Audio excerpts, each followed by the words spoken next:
الحمد لله نحمده ونستعينه ونستغفره ونؤمن به ونتوكل عليه ونعوذ بالله من شرور أنفسنا ومن سيئات أعمالنا من يهده الله فلا مضل له ومن يضلل فلا هادي له واشهد ان لا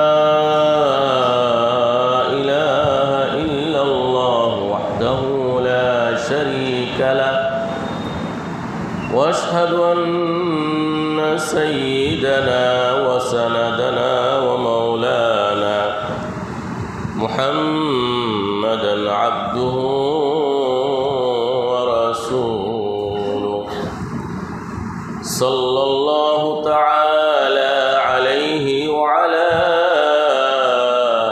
آله وأصحابه وبارك وسلم تسليما كثيرا أما بعد فأعوذ بالله من الشيطان الرجيم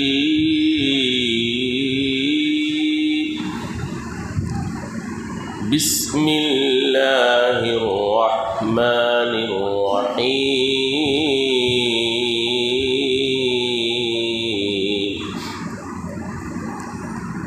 وعد الله الذين آمنوا منكم وعملوا الصالحات ليستخلفنهم في الأرض كما استخلف الذين من قبلهم وليمكنن لهم دينهم الذي ارتضى لهم وليبدلنهم من بعد خوفهم أمنا يعبدونني لا يشركون بي شيئا ومن كفر بعد ذلك فأولئك هم الفاسقون وأقيموا الصلاة وآتوا الزكاة وأطيعوا الرسول لعلكم ترحمون لا تحسبن الذين كفروا معجزين في الأرض ومأواهم النار ولبئس المصير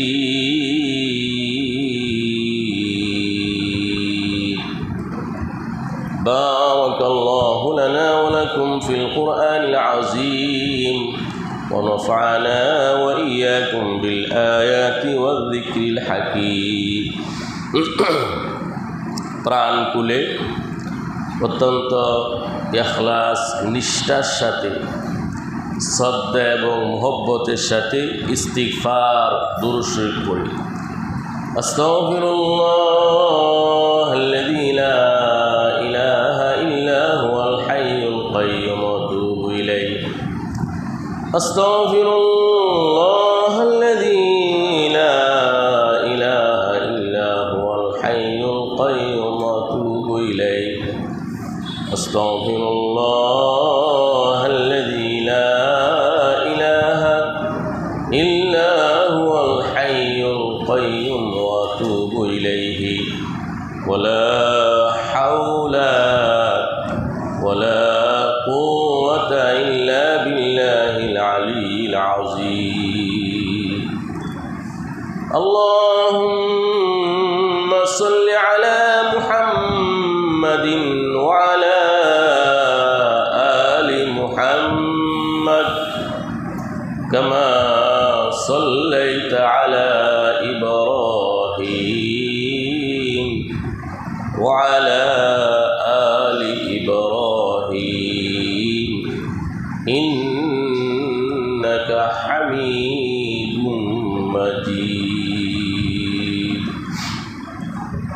اللهم بارك على محمد وعلى آل محمد كما باركت على إبراهيم وعلى آل إبراهيم إنك حميد مجيد اللهم صل على محمد كلما ذكره الذاكرون وكلما غفل عن ذكره الغافلون اللهم افتح علينا حكمتك وانشر علينا رحمتك يا ذا الجلال والإكرام উপস্থিত সম্মানিত সুধীবৃন্দ, মহান রব্বে কারিমের অশেষ মেহেরবানিতে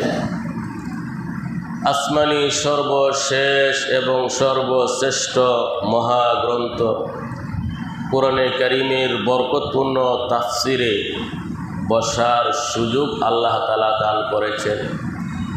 আনন্দিত হয়ে খুশি হয়ে আল্লাহ তাআলার দরবারে শুকরগুজার হই। সবাই বলি আলহামদুলিল্লাহ, আলহামদুলিল্লাহ, আলহামদুলিল্লাহ। সমস্ত প্রশংসা, সমস্ত স্তুতিবাদ, সমস্ত তারিফ, সমস্ত গুণ কীর্তন একমাত্র আল্লাহর জন্য। বলে সুবহানাল্লাহ। সম্মানিত সুধী, আমরা যে একবার সুবহানাল্লাহ বললাম, কয়েকবার সুবহানাল্লাহ বললাম, আলহামদুলিল্লাহ বললাম, এর মর্যাদা কতটুকু? বিশ্ব সম্রাট সুলাইমান আলাইহিস সালাম, সুলাইমান আলাইহিস সালামকে আল্লাহ তাআলা সারা পৃথিবীর বাদশা বানিয়েছিলেন। আজকের তেলাওয়াতকৃত আয়াত রাজত্ব, কর্তৃত্ব, শাসন সম্পর্কে অনেক গুরুত্বপূর্ণ আলোচনা সামনে আসতেছে। বিশ্ব সম্রাট সুলাইমান আলাইহিস সালামকে আল্লাহ তাআলা সারা পৃথিবীর রাজত্ব দান করেছিলেন, বাদশা বানিয়েছিলেন। সুলাইমান আলাইহিস সালাম মানব দানব, জিন পরি, পশু পাখি, বাতাস সবার উপর তার রাজত্ব চলত। সুলাইমান আলাইহিস সালামকে আল্লাহ তাআলা একটি সিংহাসন দিয়েছিলেন, রাজ সিংহাসন। এত বিশাল বড় সিংহাসন ছিল, 6 লক্ষ আসন ছিল সিংহাসনের মধ্যে। কয় লক্ষ আসন ছিল? 6 লক্ষ। ডান দিকে 3 লক্ষ, বাম দিকে 3 লক্ষ। সুলাইমান আলাইহিস সালাম মধ্যে বসতেন। মন্ত্রী পরিষদ, নৌবাহিনী, সেনাবাহিনী, বিভিন্ন বাহিনীর গণ্যমান্য ব্যক্তিরা ডানে বামে বসতেন। উপর দিক দিয়ে পক্ষীকুল ছায়াদান করত পাকা দিয়ে, নিচ দিয়ে হাতি, সিংহ, ভাগবল্লভ, হিংস্র প্রাণী তারা চলত। একটু ভাবেন তো কত বড় রাজকীয় একটা অবস্থা। সুলাইমান আলাইহিস সালামের এই রাজ সিংহাসন গ্যাস, পেট্রোল, তেল, জ্বালানির দ্বারা চলতো না, বাতাসের মাধ্যমে চলতো। বলেন সুবহানাল্লাহ। এই 6 লক্ষ বিশাল এই রাজ সিংহাসন বাতাসে চলত।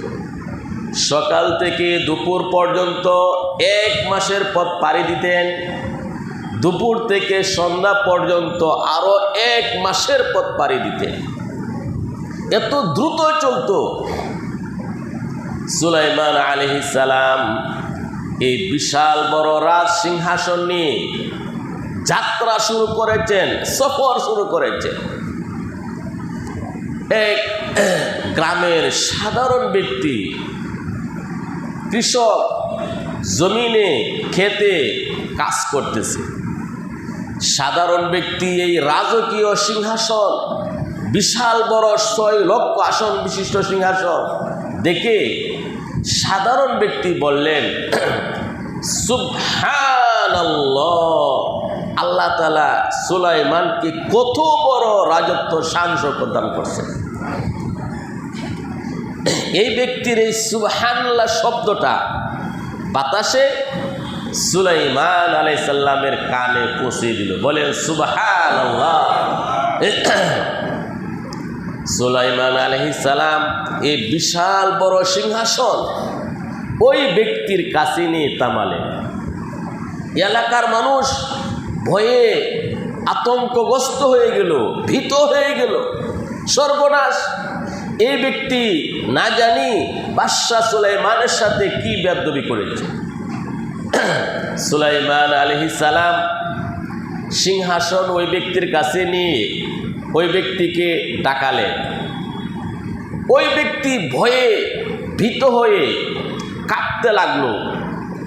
সুলাইমান আলাইহিস সালাম তাকে নির্ভয় দিয়ে বললেন, এই মেয়ে, ভয় পেও না, তুমি কি বলেছ এই কথাটা বলো। এই সাধারণ ব্যক্তি সে বলল, হে বিশ্ব সম্রাট সুলাইমান, আমি বেয়াদবিমূলক কোনো কথা বলিনি, আমি কোনো বেহুদা বেয়াদবিমূলক কথা বলিনি, আমি শুধু বলেছি সুবহানাল্লাহ, কত বড় রাজত্ব শান শওকত আল্লাহ তাআলা সুলাইমান আলাইহিস সালামকে দান করেছে। হে আল্লাহর পয়গম্বর, হে বাদশাহ সুলাইমান, আমি কোনো বেয়াদবিমূলক কোনো কিছু বলিনি।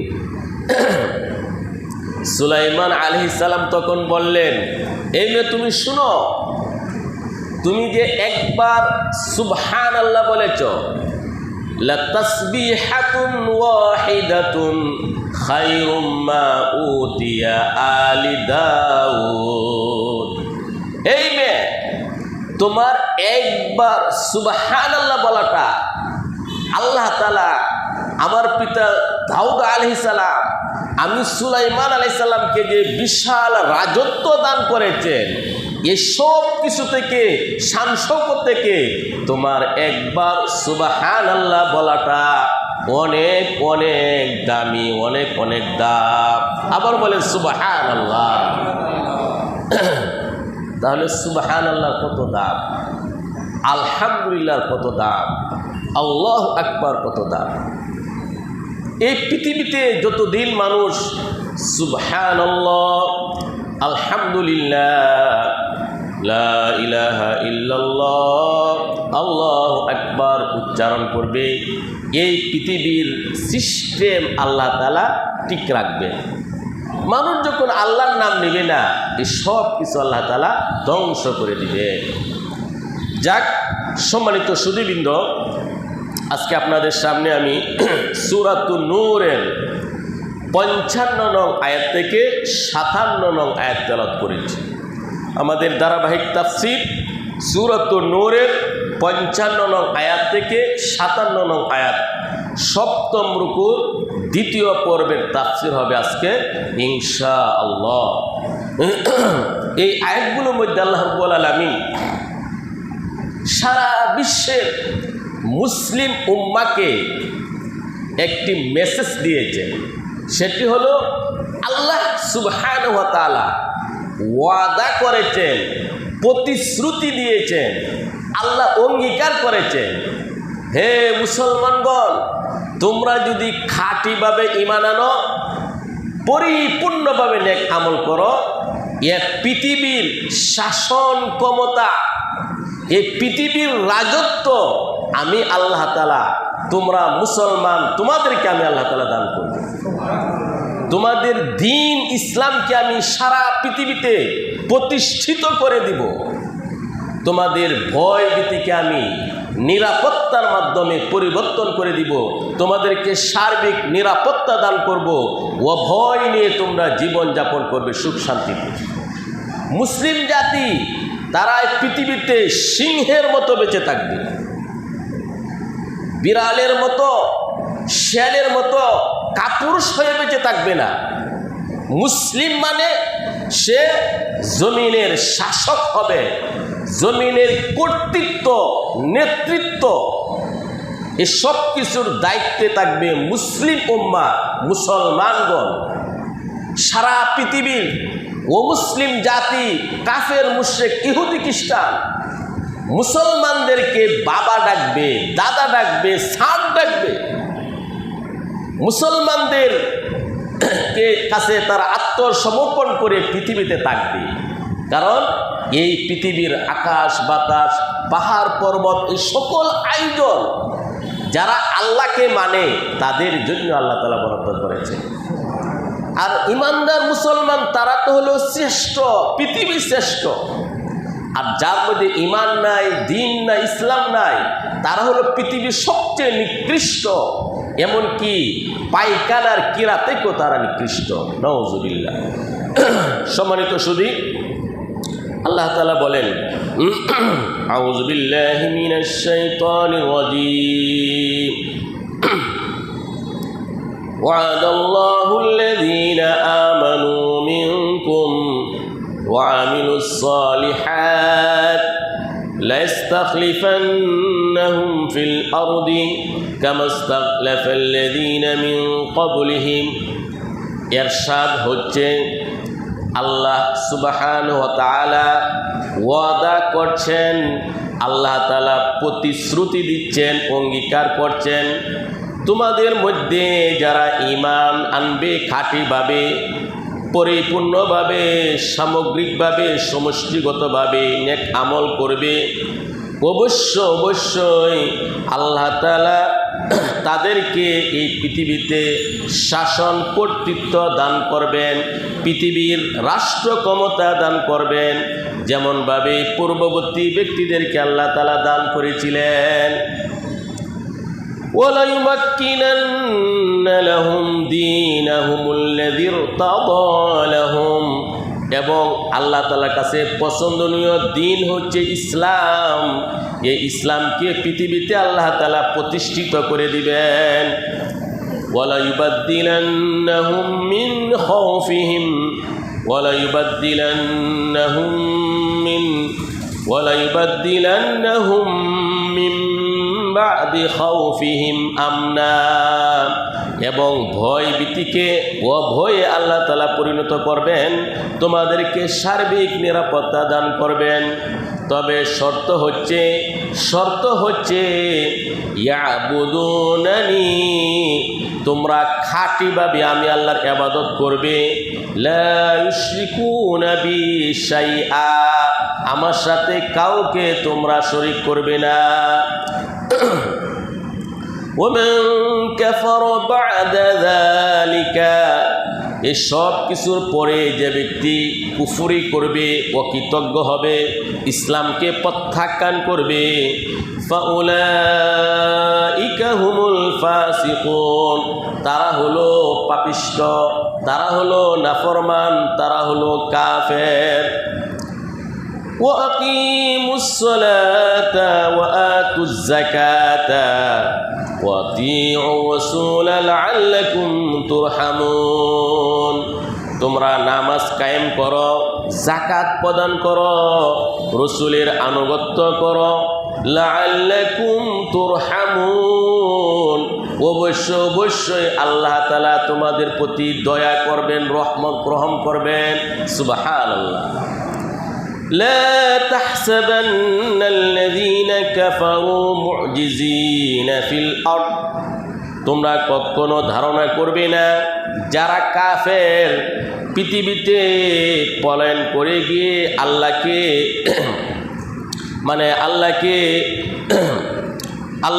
আল্লাহর সামনে থেকে তারা, আল্লাহর শাস্তি থেকে তারা বেঁচে যাবে, এমন তোমরা কখনো ধারণা করো না। ওয়া মাওয়াহুম নার, তাদের স্থান হচ্ছে জাহান্নামের আগুন। ওয়ালা বিসাল মাসির, জাহান্নাম কত নিকৃষ্ট, নাউজুবিল্লাহ। সম্মানিত সুধীবৃন্দ, আল্লাহ সুবহানাহু ওয়া তাআলা তেলাওয়াতকৃত আয়াতগুলোর মধ্যে আল্লাহ তাআলা তিনটি ওয়াদা আল্লাহ তাআলা আমাদের সাথে করেছে। আল্লাহ সুবহানাহু ওয়া তাআলা তিনটি ওয়াদা করেছে। আল্লাহ বলেন, তোমরা যদি খাঁটিভাবে আমি আল্লাহর প্রতি ঈমান আনো এবং সমষ্টিগতভাবে তোমরা সবাই নেক আমল করো, আমি আল্লাহ তাআলা প্রতিশ্রুতি দিচ্ছি, ওয়াদা করছি, তোমাদেরকে আমি তিনটি পুরস্কার দিব।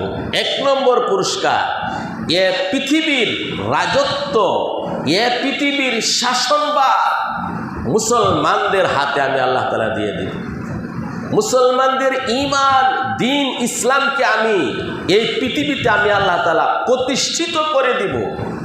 মুসলিম উম্মাকে আমি সার্বিক নিরাপত্তা দান করব, ভয় ভীতি সব কিছু আমি আল্লাহ তাআলা দূর করে দিব। আল্লাহর ওয়াদা কি কোনো সময় মিথ্যা হতে পারে নাকি? কখনো না।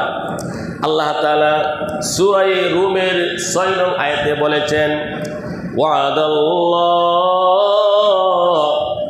লা ইখলিফুল্লাহু ওয়াদাহু ওয়ালাকিন্না আকসারান নাসি লা ইয়ালামুন।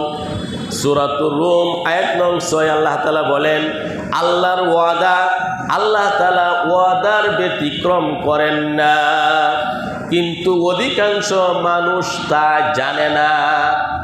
আল্লাহ যে ওয়াদা করেছেন, খাঁটিভাবে ঈমান আনলে, সামগ্রিকভাবে নেক আমল করলে পৃথিবীর রাজত্ব, রাষ্ট্র ক্ষমতা মুসলমানদেরকে আল্লাহ তাআলা দিবেন। 100% সত্য। সত্য না মিথ্যা? সত্য। সম্মানিত সুধী, আমরা দেখি আল্লাহ রাব্বুল আলামিন মক্কাতুল মুকাররমা, খাইবর, বাহরাইন, সমগ্র আরব উপত্যকা, সমগ্র ইয়ামান আল্লাহ তাআলা মুসলমানদের হাতে বিজিত করেছিলেন। নবী করিম সাল্লাল্লাহু আলাইহি ওয়াসাল্লাম সাহাবায়ে কেরামকে নিয়ে মক্কা থেকে হিজরত করে যখন মদিনাতুল মুনাওয়ারায় গেলেন, মদিনাতুল মুনাওয়ারায় নবী করিম সাল্লাল্লাহু আলাইহি ওয়াসাল্লাম ইসলামী রাষ্ট্র কায়েম করেছিলেন। নবী করিম সাল্লাল্লাহু আলাইহি ওয়াসাল্লাম মদিনাতুল মুনাওয়ারার মধ্যে তিনি ছিলেন রাষ্ট্রপ্রধান। ছিলেন কি ছিলেন না? নবী করিম সাল্লাল্লাহু আলাইহি ওয়াসাল্লামের পরে খলিফা হয়েছেন, রাষ্ট্রের প্রধান হয়েছেন আবু বকর সিদ্দিক রাদিয়াল্লাহু তাআলা আনহু। আবু বকর সিদ্দিক রাদিয়াল্লাহু তাআলার পরে রাষ্ট্রপ্রধান হয়েছেন উমর রাদিয়াল্লাহু তাআলা আনহু। উমর রাদিয়াল্লাহু তাআলা আনহুর ইন্তিকালের পরে রাষ্ট্রপ্রধান হয়েছেন উসমান রাদিয়াল্লাহু তাআলা আনহু। উসমান রাদিয়াল্লাহু তাআলা আনহুর খেলাফতের পরে, ইন্তিকালের পরে রাষ্ট্রপ্রধান হয়েছেন হযরত আলী রাদিয়াল্লাহু তাআলা আনহু।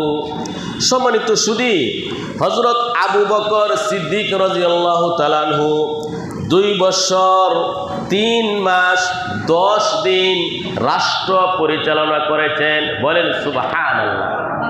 আল্লাহ তাআলা যে বললেন, মুসলমান যদি খাঁটিভাবে ঈমান আনে, নেক আমলে অভ্যস্ত হয়, আমি আল্লাহ তাআলা রাষ্ট্রীয় ক্ষমতা দান করব। তো আল্লাহ তাআলা খুলাফায়ে রাশিদিনকে রাষ্ট্রীয় ক্ষমতা দিয়েছিলেন। আবু বকর সিদ্দিক রাদিয়াল্লাহু তাআলা আনহু 2 বছর 3 মাস 10 দিন তিনি খলিফা ছিলেন, রাষ্ট্রপ্রধান ছিলেন। আবু বকর সিদ্দিক রাদিয়াল্লাহু তাআলার পরে উমর রাদিয়াল্লাহু তাআলা আনহু তিনি খলিফা হলেন। উমর রাদিয়াল্লাহু তাআলা আনহু 10 বছর 6 মাস 4 দিন তিনি রাষ্ট্রপ্রধান ছিলেন, খলিফা ছিলেন। বলেন সুবহানাল্লাহ। উমর ইবনে খাত্তাব রাদিয়াল্লাহু তাআলা আনহু 10 বছর 6 মাস 4 দিন মুসলিম জাহানের প্রধান, রাষ্ট্রপ্রধান তিনি ছিলেন, খলিফাতুল মুসলিমিন ছিলেন। উসমান রাদিয়াল্লাহু তাআলা আনহুর যখন সময় আসলো, উসমান রাদিয়াল্লাহু তাআলা আনহু 12 বছর 11 মাস 4 দিন তিনি খেলাফতের দায়িত্ব পালন করেছেন। বলেন সুবহানাল্লাহ। উসমান রাদিয়াল্লাহু তাআলা আনহু 12 বছর 11 মাস 4 দিন তিনি খেলাফতের দায়িত্ব পালন করেছেন। হযরত আলী রাদিয়াল্লাহু তাআলা আনহুর সময় যখন আসলো, আলী রাদিয়াল্লাহু তাআলা আনহু 4 মাস 9 দিন 4 মাস 9 তিনি 4 বছর আলী রাদিয়াল্লাহু তাআলা আনহু 4 বছর 9 মাস খেলাফতের দায়িত্ব পালন করেছেন। বলেন সুবহানাল্লাহ। হযরত আলী রাদিয়াল্লাহু তাআলা আনহু 4 বছর 9 মাস খেলাফতের দায়িত্ব পালন করেছেন। সর্বমোট 30 বছর 5 মাস 18 দিন খোলাফায়ে রাশেদিন তারা ইসলামী রাষ্ট্রের প্রধান ছিলেন। বলেন সুবহানাল্লাহ। এর আগে যদি আমরা যাই, আল্লাহ রাব্বুল আলামিন হযরত সুলাইমান আলাইহিস সালামকে রাষ্ট্র ক্ষমতা দান করেছিলেন। যা একটু আগে আমরা শুনলাম, সুলাইমান আলাইহিস সালাম বিশ্ব সম্রাট ছিলেন।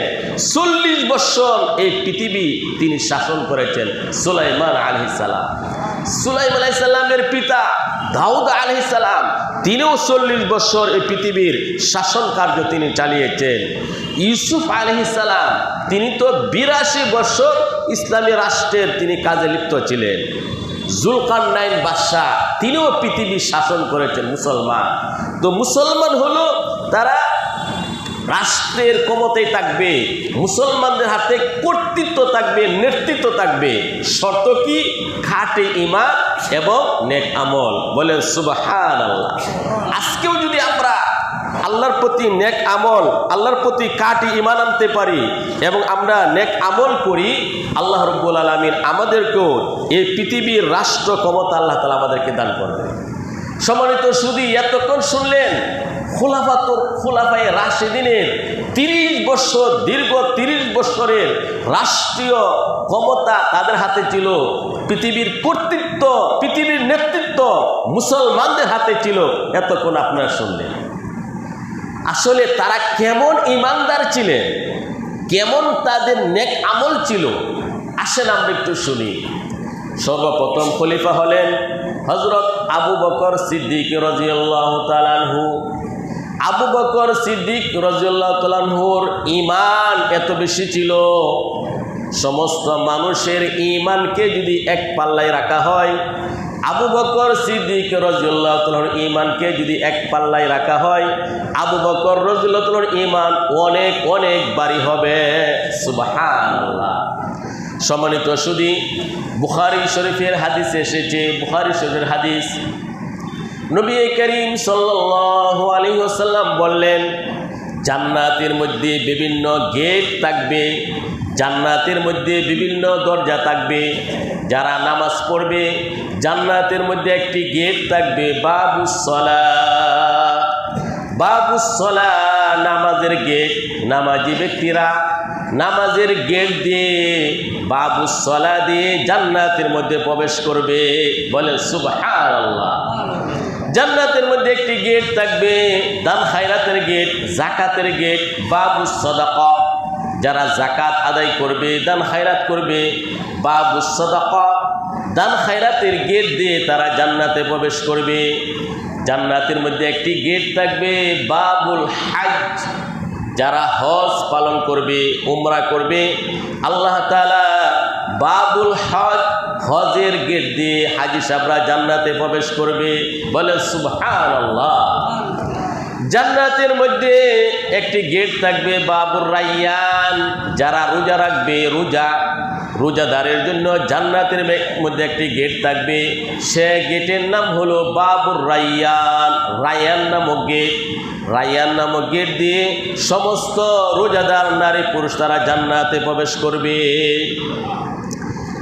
নবী করিম সাল্লাল্লাহু আলাইহি ওয়াসাল্লাম যখন এইভাবে বিভিন্ন জান্নাতের গেটের কথা বললেন, আবু বকর সিদ্দিক রাদিয়াল্লাহু তাআলা আনহু তখন বললেন, ইয়া রাসূলুল্লাহ, জান্নাতের প্রত্যেকটা গেটে আহ্বান করবে যে আমার গেট দিয়ে জান্নাতে আসো, আমার গেট দিয়ে জান্নাতে আসো। এমন কোনো ব্যক্তি আপনার উম্মতের মধ্যে আছে কি? নবী করিম সাল্লাল্লাহু আলাইহি ওয়াসাল্লাম বলেন, হ্যাঁ হ্যাঁ হে আবু বকর, আপনি হলেন সেই ব্যক্তি, জান্নাতের প্রত্যেকটা গেট আপনাকে আহ্বান করবে জান্নাতে প্রবেশ করার জন্য। সুবহানাল্লাহ। কত বড় ইমানদার ছিলেন, নেক আমল করতেন আবু বকর সিদ্দিক রাদিয়াল্লাহু তাআলা। সম্মানিত সুধী, আবু বকর রাদিয়াল্লাহু তাআলা ওনাকে যখন খলিফা বানানো হলো, মুসলিম রাষ্ট্রের প্রধান বানানো হলো, আবু বকর সিদ্দিক রাদিয়াল্লাহু তাআলা পরের দিন কাপড়ের বোঝা মাথায় নিয়ে বাজারে রওনা হলেন বিক্রি করার জন্য। আবু বকর রাদিয়াল্লাহু তাআলা যখন কাপড়ের পুটুলি মাথায় নিয়ে বাজারে যাবেন বিক্রি করার জন্য, রাস্তার মধ্যে উমর রাদিয়াল্লাহু তাআলা অন্যান্য সাহাবায়ে কেরাম পেয়ে বললেন, হে আবু বকর, আপনি কি করছেন? আপনি যদি বাজারে গিয়ে ব্যবসা করেন, মুসলমানদের সেবা করবে কে? রাষ্ট্র পরিচালনা করবে কে? না না না, আপনি এখন এই ব্যবসা করতে পারবেন না।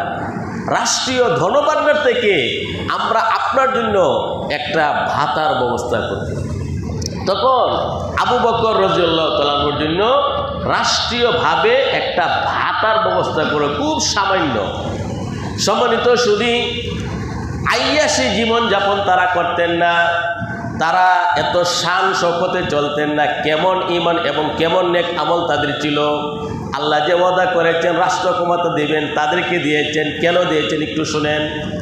আবু বকর রাদিয়াল্লাহু তাআলা তার পরিবার পরিজনের জন্য রাষ্ট্রীয়ভাবে কিছু ভাতা পেতেন, মাসিক ভাতা। আবু বকর রাদিয়াল্লাহু তাআলার ছেলে মেয়ে বিবি তারা একদিন আলোচনা করলেন একটু মিষ্টির ব্যবস্থা করার জন্য, পায়েস বা ক্ষীর মিষ্টান্ন পাক করার জন্য। কিন্তু এই সামর্থ্য তো নাই। রাষ্ট্রের প্রধান আবু বকর রাদিয়াল্লাহু তাআলা তিনি কিন্তু একটু ভালো খাবার খাবেন, মিষ্টি জাতীয় খাবার, এই ব্যবস্থা নেই। আবু বকর রাদিয়াল্লাহু তাআলার স্ত্রী তিনি প্রতিদিনের খাবার থেকে অল্প অল্প তিনি জমাইতে লাগলেন, অল্প অল্প। কয়েক মাস পরে এই জমানো টাকা দিয়া গুড় কিনলেন এবং দুধ কিনলেন, মিষ্টি পাক করলেন। যখন আবু বকর রাদিয়াল্লাহু তাআলা তার সামনে দেওয়া হলো, আবু বকর রাদিয়াল্লাহু তাআলা তিনি প্রশ্ন করলেন, এই মিষ্টি খাবার কিভাবে তোমরা প্রস্তুত করেছ? স্ত্রী আবু বকর রাদিয়াল্লাহু তাআলার স্ত্রী বললেন, প্রতিদিনের খাবার থেকে একটু একটু জমিয়ে অনেক মাস পরে আমরা এই ব্যবস্থা করেছি। আবু বকর রাদিয়াল্লাহু তাআলা তিনি পরের দিন রাষ্ট্রীয় কোষাগারের দায়িত্বে যে ম্যানেজার ছিল তাকে ডাক দিয়ে বললেন, শোনো, প্রতি মাসে আমাকে এই পরিমাণ ভাতা কম দিবে। সুবহানাল্লাহ। এই পরিমাণ কম হলেও আমার চলে, এই জন্য রাষ্ট্রীয় কোষাগার থেকে আমাকে এই পরিমাণ কম দিবে। তারাই ছিলেন খাঁটি ইমানদার, রাষ্ট্রের সম্পদের এমন হেফাজত তারা করেছেন। সুবহানাল্লাহ। সম্মানিত সুধী, আবু বকর রাদিয়াল্লাহু তাআলার খেলাফতের পরে উমর রাদিয়াল্লাহু তাআলা তিনি খলিফাতুল মুসলিমিন হলেন। উমর রাদিয়াল্লাহু তিনি তো গরম মানুষ ছিলেন, যেমন তার বডি ছিল, যেমন তার এলেম ছিল, এমন ছিল তার ঈমান। উমর রাদিয়াল্লাহু তাআলার ঈমানের ভয়ে শয়তান রাস্তা ছেড়ে দিত। শয়তান কি করত? রাস্তা ছেড়ে দিত। উমর রাদিয়াল্লাহু তাআলা তিনি কত বড় ঈমানদার ছিলেন এবং কত বড় নেক আমলে তিনি অভ্যস্ত ছিলেন। উমর রাদিয়াল্লাহু তাআলা তিনি জুমার খুতবা দিচ্ছেন, জুমার খুতবা, তার যে পরিধানের জামাটি কয়েকটি তালিযুক্ত ছিল। সুবহানাল্লাহ। একজন রাষ্ট্রপ্রধান জুমার দিন খুতবা দিচ্ছেন, কিন্তু তার জামাটার মধ্যে কয়েকটি তালি। উমর রাদিয়াল্লাহু তাআলা তিনি যখন বাইতুল মুকাদ্দাসের ঐতিহাসিক সফরে গিয়েছিলেন, উমর রাদিয়াল্লাহু তাআলার পুরাতন জামা উটের গদির সাথে বারবার ঘষা লাগতে লাগতে ছিঁড়ে গেল। এক ইহুদির কাছে দিলেন সেলাই করার জন্য। ইহুদি জামাটি সেলাই করে দিলেন এবং নতুন একটি জামা হযরত উমর রাদিয়াল্লাহু তাআলাকে হাদিয়া দিলেন। খাদেমে বলল যে, হে আমিরুল মুমিনিন, এই ফিলিস্তিন, এই বাইতুল মুকাদ্দাসের এলাকার ইহুদিরা, তারা তো ইহুদি অধ্যুষিত এলাকা, তারা ধনাঢ্য ব্যক্তি, সচ্ছল ব্যক্তি, সবাই ধনী। আপনি পুরাতন জামাটি পরিবর্তন করে নতুন জামাটি পরুন, যেহেতু আপনি আমাদের রাষ্ট্রপ্রধান আমিরুল মুমিনিন। উমর রাদিয়াল্লাহু তাআলা তখন বললেন, শুনো, কাফা বিল ঈমানি জিনাতান, কাফা বিল ঈমানি জিনাতান। শুনো, আমি উমরের যে ঈমান আছে সৌন্দর্যের জন্য আমার ঈমানে যথেষ্ট। আল্লাহু আকবার। নতুন জামার দরকার নাই, আমার যে ঈমান আছে সৌন্দর্যের জন্য ঈমানে যথেষ্ট। সম্মানিত সুধী, উমর রাদিয়াল্লাহু তাআলা তিনি তো গরম শাসক ছিলেন, কিন্তু তিনি মুসলমানদের বিভিন্ন দাবি দাবা বিভিন্ন কথা তিনি শুনতেন। উমর রাদিয়াল্লাহু তাআলা তিনি রাষ্ট্রের প্রধান জুমার খুতবা দিচ্ছেন, জুমার খুতবার মধ্যে এক ব্যক্তি প্রতিবাদ করলো, হে উমর, আপনি থামেন, আপনার বক্তব্য আমরা শুনবো না, কথা শুনবো না, মানবো না। কেন? তখন বলল, আপনি লম্বা জামা কেন? অর্থাৎ রাষ্ট্রীয়ভাবে প্রত্যেক নাগরিককে নির্দিষ্ট একটু কাপড় দেওয়া হয়েছিল, সকল নাগরিকগণ পোশাক বানিয়েছেন খাটো, আর উমর রাদিয়াল্লাহু তাআলার জামাটা লম্বা। এই জন্যই এক নাগরিককে প্রশ্ন করলো জুমার দিন খুতবার মাঝে, হে উমর, আপনি থামেন, আপনার কথা আমরা শুনবো না, মানবো না। কেন? আপনার জামা লম্বা কেন? উমর রাদিয়াল্লাহু তাআলা তিনি বললেন তার ছেলেকে, হে আব্দুল্লাহ, আসো, দাঁড়াও।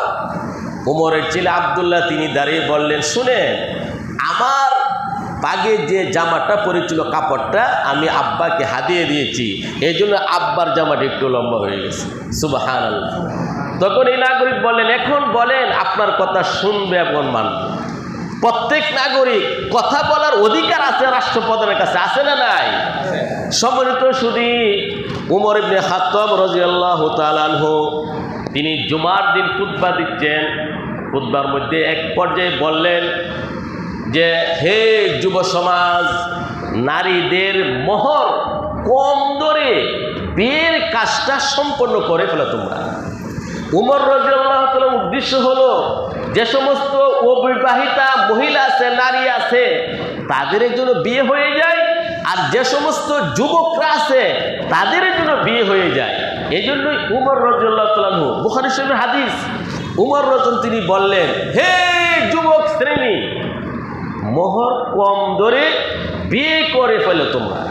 সাথে সাথে জুমার দিন এক মহিলা প্রতিবাদ করলেন, হে উমর, না না না, আপনার বক্তব্য আমি মানি না, মানবো না, আপনার কথা উল্টো করে।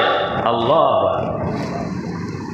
মসজিদ ভরা মুসল্লি, এত প্রভাবশালী একজন খলিফা উমর, তাকে বাধা দিল।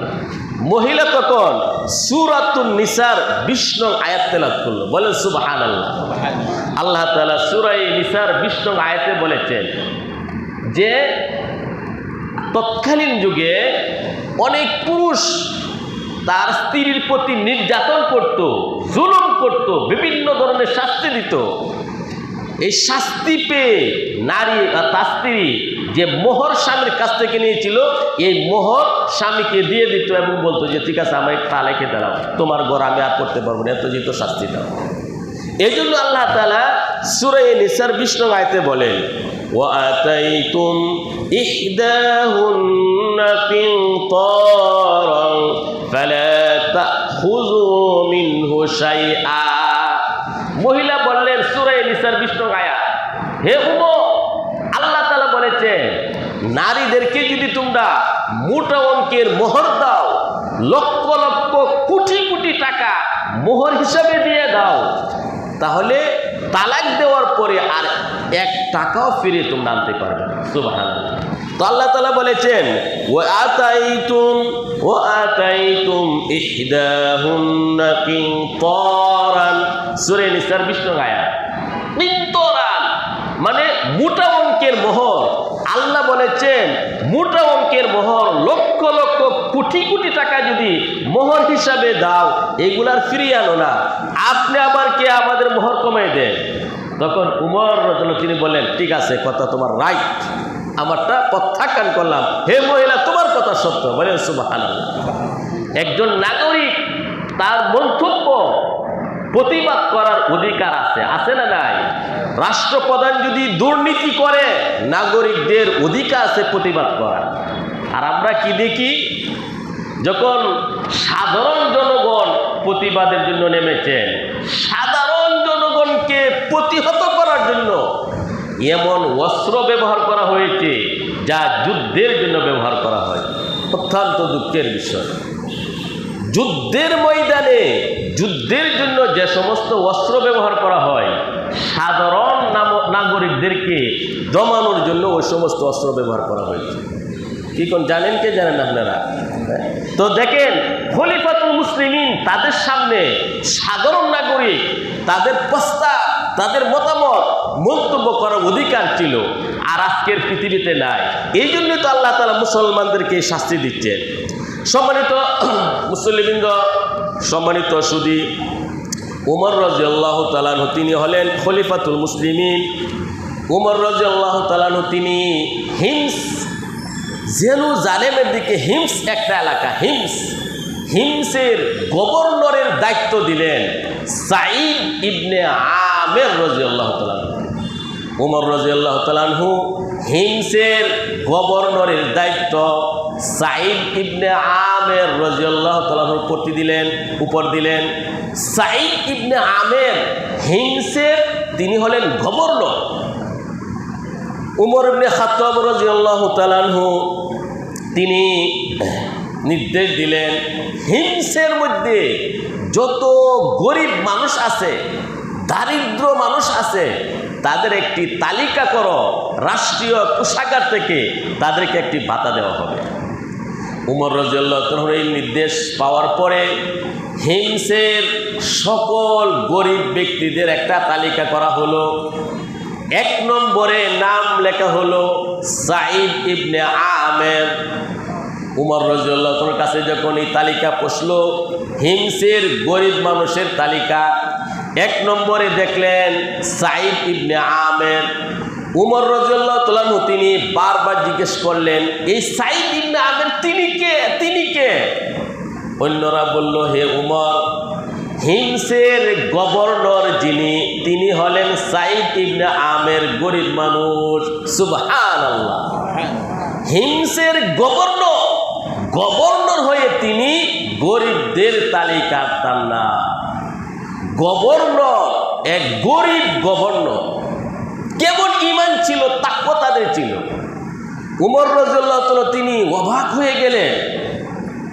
গরিবদের তালিকায় সবার আগে হিমসের গভর্নর সাঈদ ইবনে আমের রাদিয়াল্লাহু তাআলা আনহু। উমর রাদিয়াল্লাহু তাআলা আনহু 1000 দিরহাম, সাঈদ ইবনে আমের হিমসের গভর্নর, তার জন্য হাদিয়া পাঠালেন 1000 দিরহাম। লোকেরা যখন উমর ইবনে খাত্তাব রাদিয়াল্লাহু তাআলার কাছ থেকে 1000 দিরহাম হিমসের গরিব গভর্নর সাঈদ ইবনে আমের কাছে পৌঁছালো, সাথে সাথে সাঈদ ইবনে আমের তিনি বললেন, ইন্না লিল্লাহি ওয়া ইন্না ইলাইহি রাজিউন। ভিতরে সাঈদ ইবনে আমের স্ত্রী ছিলেন, তিনি বললেন, কি হয়েছে? আমিরুল মুমিনিন উমর কি ইন্তেকাল করেছেন? স্বামী সাঈদ ইবনে আমের তিনি বলেন, না না না, এর চেয়েও ভয়ঙ্কর আমার কাছে দুনিয়া চলে আসছে। সাঈদ ইবনে আমের স্ত্রী বললেন, কি হয়েছে? বললেন, উমর ইবনে খাত্তাব আমিরুল মুমিনিন 1000 দিরহাম আমার জন্য প্রেরণ করেছেন হাদিয়া হিসাবে। স্ত্রীও ছিলেন দিনদার। স্ত্রী বললেন, কোনো ভয়ের কারণ নাই, সবগুলো দিরহাম গরিবদের মধ্যে আপনি দান করে দিন। আল্লাহ! সম্মানিত সুদী, একটু গুরুত্ব সহকারে শোনেন। হিমসের একজন গভর্নর, গরিবদের তালিকা তার নাম, আর তিনি হলেন সবচেয়ে বড় গরিব একজন গভর্নর। আমরা তো দেখি বিগত দিনে আমরা রাষ্ট্রপ্রধানের বক্তব্য শুনেছি, বলেছেন ফিয়ন 400 কোটি টাকার মালিক। ফিয়ন কি? ফিয়ন যদি 400 টাকা কোটির মালিক হয় আমাদের দেশে, আর উমর ইবনে খাত্তাব তিনি রাষ্ট্রপ্রধান ছিলেন, হিমসের গভর্নর, তিনি দরিদ্রদের নামের তালিকায় তার নাম। এই হলো পার্থক্য। তারা কত ইমানদার ছিলেন আর আমরা কত নিচে চলে আসছি। সুবহানাল্লাহ।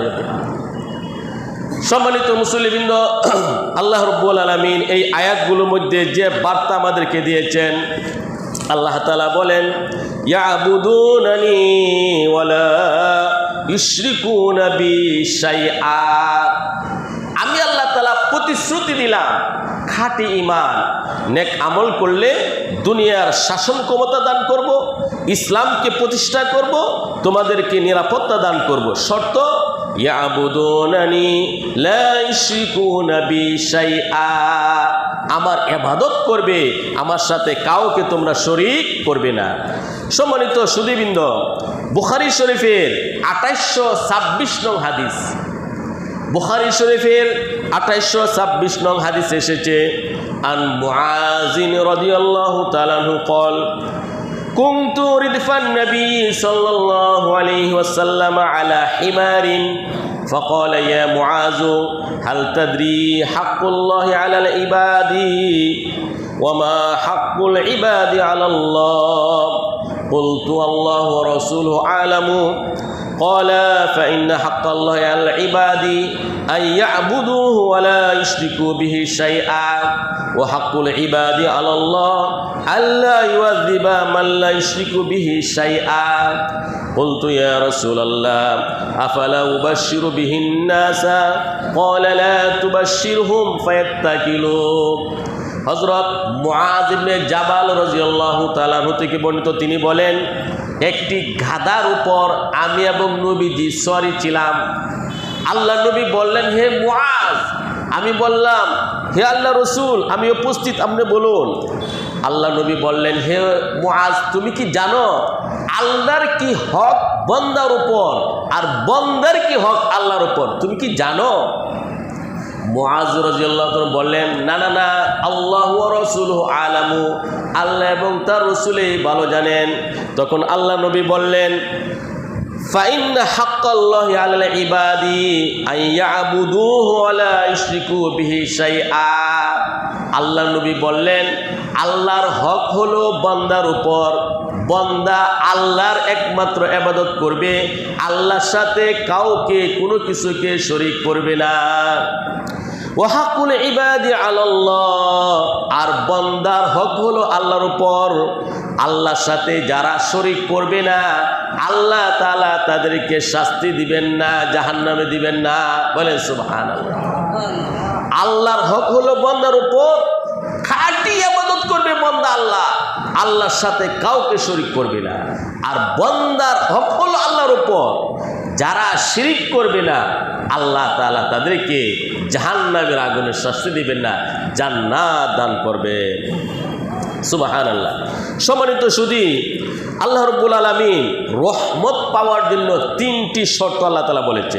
আল্লাহ বলেন, ওয়াকিমুস সালাতা ওয়া আতুজ যাকাত ওয়া আতিউর রাসূলা লাআল্লাকুম তুরহামুন। তোমরা নামাজ কায়েম করো, যাকাত প্রদান করো, সমর্থ থাকলে রাসূলের আনুগত্য করো, লাআল্লাকুম তুরহামুন, অবশ্যই তোমরা রহমত প্রাপ্ত হবে। আল্লাহ তাআলা বলেন, তোমরা যদি খাঁটিভাবে নামাজ পড়ো, যাদের সামর্থ্য আছে যাকাত তারা আদায় করে আর নবীর অনুকরণ করে, লাআল্লাকুম তুরহামুন, অবশ্যই আল্লাহ তাআলা তোমাদের প্রতি দয়া করবেন। আমরা একটু ভাবি, আমাদের ব্যক্তিগত জীবন, পারিবারিক জীবন, সামাজিক জীবন, নবীর সুন্নাহ, নবীর তরিকার উপর আমরা কতটুকু চলতে পারি? আমার ওয়াশরুমে যাওয়াটা কি নবীর পদ্ধতি অনুযায়ী হয়? আমার ঘুম খাওয়া নবীর পদ্ধতি অনুযায়ী হয় কি?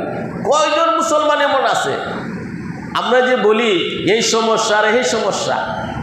আজকে সারা বিশ্বের মুসলমান নির্যাতিত, নিষ্পেষিত, নিপীড়িত। এটা কেন? ঈমান, খাঁটি ঈমান না থাকার কারণে এবং নেক আমলে অভ্যস্ত না থাকার কারণে। আমাদের খাঁটি ঈমান নাই, নেক আমল আমাদের জীবনে আসলে বলতেই নাই। যা করি এইগুলো আবার কি করে? শয়তানে অনেকটা নষ্ট করে ফেলে। আমরা যদি খাঁটিভাবে আল্লাহর প্রতি ঈমান আনি, নামাজটা যথাযথভাবে পালন করি, নবীর তরিকা অনুযায়ী চলি, ইনশাআল্লাহ আল্লাহ তাআলা আমাদের প্রতি দয়া করবে। দেখেন, ফ্যামিলির একজন যদি একটা গুনাহ করে, সকল ফ্যামিলির উপরে এর প্রভাব পড়ে। ফ্যামিলির কোনো ব্যক্তি যদি সুন্নত তরিকা ছাড়া চলে, এর একটা প্রভাব গোটা ফ্যামিলির উপর পড়ে। আমাদের ফ্যামিলির সদস্যরা, আমাদের ভাই ভাতিজা, আমাদের প্রতিবেশী, তাদের প্রতি আমরা একটু লক্ষ্য করি। তাদের যে মাথার চুল কাটার ফ্যাশন, মুসলমানদের যে তরিকা, ইসলামের যে নিয়ম, নবীর যে তরিকা নাই। সেলুনের মধ্যে যত ফ্যাশন দেওয়া আছে, এই সবগুলো হলো ও মুসলিমদের ফ্যাশন, চুল কাটার ফ্যাশন। এই যে বর্তমানে আমাদের ছেলেরা, যুবকরা, তরুণরা, তাদের যে চুল কাটার ফ্যাশন, এটা কি ইসলামী ফ্যাশন? ইহুদি খ্রিস্টানদের ফ্যাশন। আল্লাহ তাআলা বলেছেন সূরা হুদের মধ্যে, ফালা তারকানু ইলাল্লাযীনা যালামু ফাতামাসসাকুমুন নার। ইহুদি খ্রিস্টানদের তাহজিব, তামাদ্দুন, রীতিনীতির প্রতি সামান্য তোমরা ঝুঁকে পড়ো না। যদি ঝুঁকে পড়ো, জাহান্নামের আগুন তোমাদেরকে স্পর্শ করবে। আল্লাহ যে বললেন নামাজ কায়েম করো, যাকাত প্রদান করো, নবীর তরিকায় চলো, নবীর আনুগত্য করো, আল্লাহ রহম করবেন, দয়া করবেন। দয়াটা আমরা পাবো কিভাবে? আল্লাহর বিদ্রোহী হয়ে, নবীর বিরুদ্ধাচরণ করে আমরা কি আসলে দয়া পাবো নাকি? এরপরেও তো আল্লাহ তাআলা আমাদেরকে দয়ার চাদরের মধ্যে আমাদেরকে বেষ্টন করে রাখছে। আল্লাহ তো হলেন মহা দয়া। আল্লাহর দয়ার কোনো সীমা নাই। আল্লাহর দয়ার চাদরের মধ্যে আমরা সবাই। আল্লাহর দয়া যদি আমাদের প্রতি না হতো, আমরা এক মুহূর্ত থাকতে পারতাম না। তো আল্লাহ তাআলা ওয়াদা করতেছেন, যদি তোমরা নামাজ কায়েম করো, যাকাত প্রদান করো, রাসূলের আনুগত্য করো, লাআল্লাকুম তুরহামুন, অবশ্যই তোমাদের প্রতি দয়া করা হবে।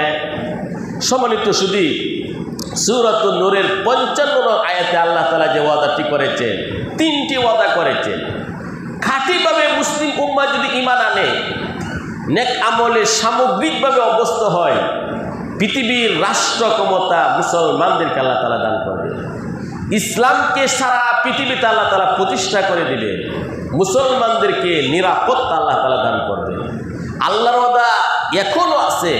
সারা বিশ্বের উম্মতে মুসলিমা যদি খাঁটিভাবে ঈমান আনে, আর সবাই যদি আল্লাহর ইবাদতের মধ্যে নেক আমলে অভ্যস্ত হয়ে যায়, রাষ্ট্র ক্ষমতা মুসলমানদেরকে আল্লাহ তাআলা দান করবে। মুসলমান, আমরা অনেকে মনে করি মুসলমান মানে লাঞ্ছিত, বঞ্চিত, অপদস্থ, অনাহারে, অর্ধাহারে থাকবে। না না না, ইসলাম মানুষকে উচ্চ মর্যাদা দেওয়ার জন্য এসেছে। এই পৃথিবীর শাসন ক্ষমতা, শাসক হিসাবে মুসলমানদের আবির্ভাব হয়েছে। শর্ত ঈমান এবং নেক আমল। ঈমান এবং নেক আমল থেকে আমরা দূরে সরে গেছি, আমাদের রাষ্ট্র ক্ষমতা ও মুসলিমদের হাতে চলে গেছে।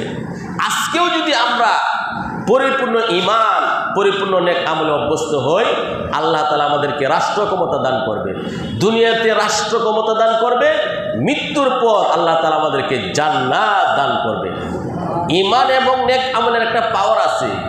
এই জন্য আসুন আমরা ব্যক্তিগতভাবে, পারিবারিকভাবে, সামাজিকভাবে নেক আমল এবং ঈমানের প্রতি আমরা চেষ্টা করি। ঈমান এবং নেক আমলকে আমরা অন্তরে লালন করি। আল্লাহ তাআলা আজকে আমাদের এই তাফসীরের উপর সবাইকে আমল করার তৌফিক দান করুন। আজকের এই তাফসীরের নূর, বরকত আমাদের সবাইকে আল্লাহ তাআলা দান করুন। আমিন। সুবহানাল্লাহি ওয়া বিহামদিহি, সুবহানাকাল্লাহুম্মা ওয়া বিহামদিক, আশহাদু আল্লা ইলাহা ইল্লা আনতা, আস্তাগফিরুকা ওয়া আতুবু ইলাইক।